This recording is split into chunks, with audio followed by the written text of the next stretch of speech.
John 13:5. Eta bale hudor eston niptera, kai erxata niptein tus podos ton matheton, kai ekmasein to lentio, ho ein diazos menos.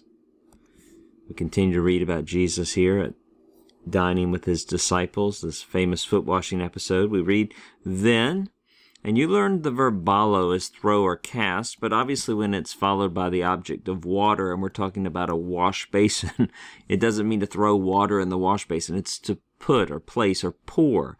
And notice it is a present tense verb, but within the context of historical narrative, we're translating it in the past. It's a narrative or historical present. So then he poured water into the wash basin. And this word here, niptera, you can see the lexical form up above is ha nipter. And there's the genitive form to nipteras. It is a third declension noun. It is also a hapax legomena, a once spoken. In other words, this word occurs one time in the New Testament, and this is the place where it occurs. Though you do know the verb to wash, so perhaps you were able to guess or recognize what that means. So then he poured water into the wash basin, and he began, and that's a verb, just asking, just wanting, just wishing to be completed with a complementary infinitive. In this case, two complementary infinitives. You may remember that the verb archomai, you can see it listed here in this list, is followed by a present infinitive 87 times in the New Testament and by an aorist 0 times. So we're not surprised that we have two present infinitives, because the verb archomai, when followed by a complementary infinitive, is always followed by a present infinitive in the New Testament.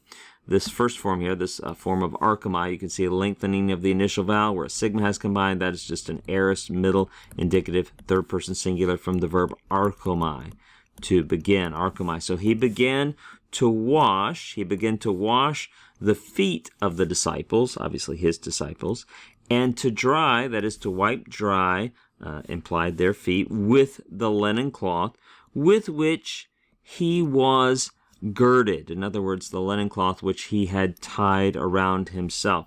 This is an example of the periphrastic use of the participle, a form of ami plus the participle. Here, the imperfect form of ami followed by a perfect participle.